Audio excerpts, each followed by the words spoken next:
নমস্কার বন্ধুরা, কাল দিওয়ালিতে আপনারা খুব সহজে এই মাটিটা বানিয়ে নিতে পারেন। যখন ইচ্ছা তখন খেয়ে নিতে পারেন। নমস্কার বন্ধুরা, বেঙ্গলি নাগরাতে আপনাদের সবাইকে স্বাগত। তা চলুন শুরু করা যাক। আপনাদের সবাইকে স্বাগত। তা চলুন শুরু করা যাক। আমি এই লেয়ারওয়ালা নিমকিটা ময়দা দিয়েই বানাবো। আপনারা চাইলে আটা ময়দা মিশিয়ে বানাতে পারেন। আমি 1 বাটি হিসাবে ময়দা নিয়ে নিয়েছি, 1/2 চামচেরও হাফ মানে 4 ভাগের 1 ভাগ নিয়ে নিয়েছি নুন, আর 1/2 চামচ নিয়ে নিয়েছি জোয়ানটা অবশ্যই দেবেন। জোয়ানটা দিলে হজমে সাহায্য করে, খেতে সুন্দর একটা গন্ধ আসে, আর মুখে পড়লে তো ভীষণ ভালো লাগে। অবশ্যই চেষ্টা করবেন জোয়ানটা দিতে। আচ্ছা, আমি কিন্তু ময়ামটা অবশ্যই ঘি দিয়ে দেব। আমি 3 চামচের মতন ঘি দিয়ে দিলাম। আপনারা চাইলে রিফাইন অয়েল দিতে পারেন।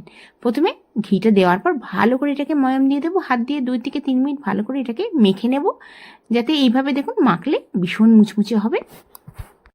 আমি আমার রেসিপিতে অনেক রকমের নিমকি দিয়েছি, মাটরি দিয়েছি, মেথি মাটরি দিয়েছি।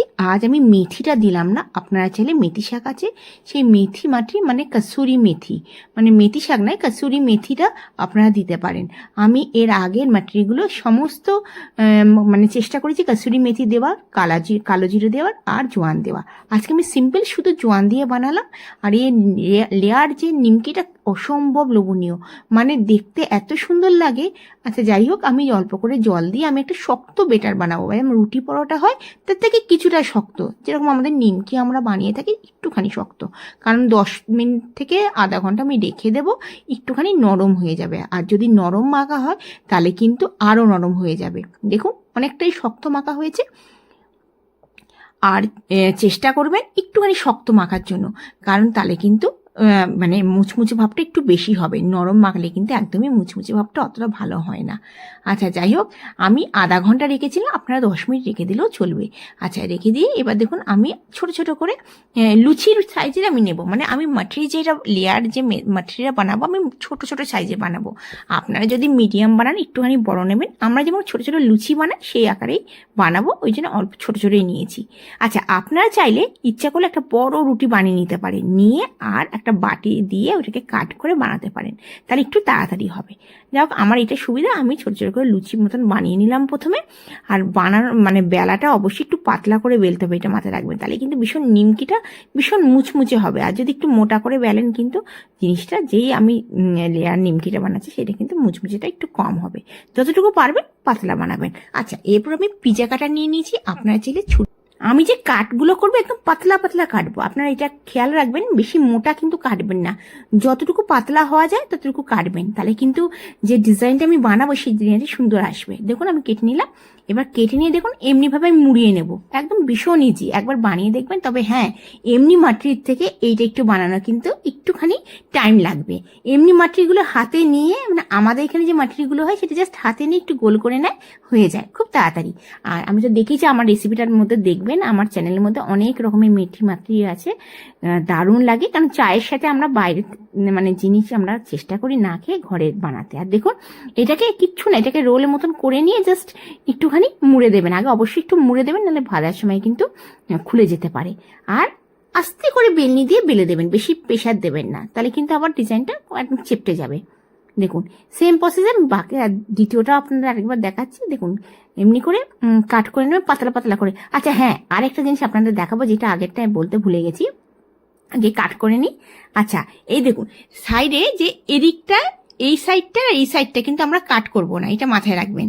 আমরা কিন্তু একটা আঙ্গুল মানে একটা আঙ্গুল ছেড়ে তারপর একটা কাট শুরু করবো, আর লাস্টের দিকে একটা আঙ্গুল ছেড়ে দেবো। আপনারা যদি পুরোটা কাট করে দেন তাহলে কিন্তু ডিজাইনটা হবে, মানে সেই ডিজাইনটা হবে না। অবশ্যই দুদিকটা কিন্তু একটুখানি রেখে তারপরে কাট করবেন। দেখুন এরকম কিচ্ছু না, হাত দিয়ে একটুখানি মুড়ে দেবো, মুড়ে দিয়ে জাস্ট বেলে দেবো। ভীষণই ইজি, একবার বানালে কিন্তু বানাতে পারবেন। হ্যাঁ একটু সময় নিয়ে বানাতে হবে। আমি এদিকে কড়াইয়ে তেল দিয়ে বসিয়ে দিয়েছি, বসে আর গ্যাসের ফ্লেমটা লোই রেখে দিয়েছি। দেখুন বাকিগুলো আমি সমস্ত বেলে নিচ্ছি, দেখুন। আচ্ছা এবার আমি রিফাইন অয়েল দিয়ে দিয়েছি, আর তেল কিন্তু একদম অল্প গরম। যেরকম আমাদের দেখুন নিমকি যে আমরা বানাই, তেল কিন্তু একদম হাই করবেন না, একদম লো ফ্লেমে সময় করে 8 থেকে 10 মিনিট সময় নিয়ে এগুলোকে ভাজতে হবে, তাহলে কিন্তু মুচমুচে ভাব অনেকটাই হবে। আর যদি গ্যাসের ফ্লেম হাই হয়ে যায় তাহলে কিন্তু জ্বলে যাবে, কিন্তু অতটা ভালো হবে না। আচ্ছা, আমি কিন্তু এখন একদম টাচ করছি না। আমি 1 থেকে 2 মানে মাটরিগুলো দেওয়ার 2 থেকে 3 মিনিট পর আমি কড়াইয়ে জাস্ট দিকটা ধরে একটুখানি হিলিয়ে নেব, যাতে তেলগুলো মানে গরমটা চারিদিকে যাতে এসে যায়। চায়ের সাথে খেতে এই লেয়ার মাটরিগুলো ভীষণ ভাল লাগে।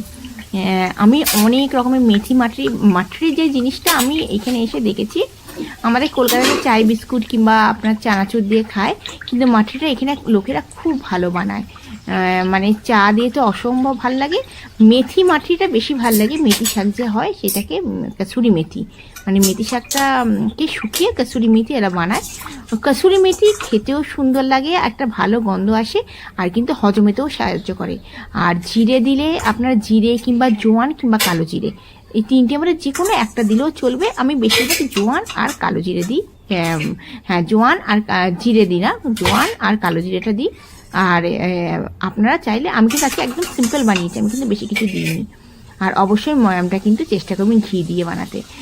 আর ময়দা কিন্তু আপনারা এমনি করতে পারেন। আমি যেমন 1 বাটি ময়দা নিয়েছি, আপনারা হাফ বাটি আটা হাফ বাটি ময়দা নিতে পারেন, তাহলেও চলবে। কিন্তু অবশ্যই যদি আপনারা আটা নেন, হাফ বাটি আটা নেন আর হাফ বাটি ময়দা নেন, তাতে 2 চামচ আপনারা সুজি দিয়ে দেবেন। সুজিটা দিলে কি হয়, কুরকুরে ভাবটা আসে। ময়দা দিয়ে জিনিসটা খেতে তো ভীষণই ভাল লাগে, কিন্তু আমাদের শরীরের পক্ষে ময়দা খুব একটা ভালো নয়। আচ্ছা দেখুন, আমি এইটা একটু হালকা করে ভাজছি। একদম ঘড়ি দেখে 8 মিনিটের জন্য রেখেছিলাম লো ফ্লেমে, একদম লো ফ্লেমে রেখে দেবেন। 8 মিনিটের জন্য আমি রেখেছিলাম, রেখে হালকা একটা কালার এসছে, দেখুন আমি উল্টে দিচ্ছি। একবার অবশ্যই এই মাটরিটা বানাবেন। এখানে আজওয়ান বলে, মানে জোয়ানকে এখানে আজওয়ান বলে। এই আজওয়ান মাটরিটা বানাবেন, এত সুন্দর লাগে খেতে। আর যখন ভাজবেন তো এত সুন্দর একটা গন্ধ আসে।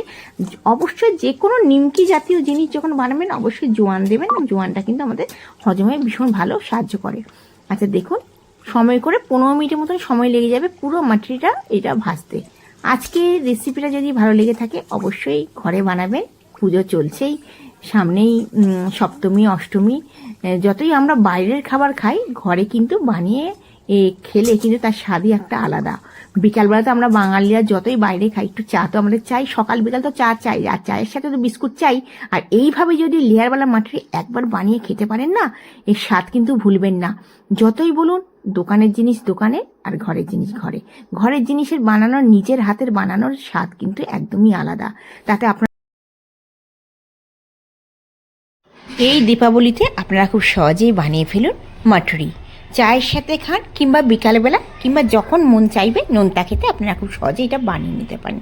আপনারা ভালো থাকবেন, সুস্থ থাকবেন, এই কামনা করে আজকে ভিডিওটা শেষ করছি। আবার আসবো নতুন দিনে নতুন ভিডিও নিয়ে। ধন্যবাদ।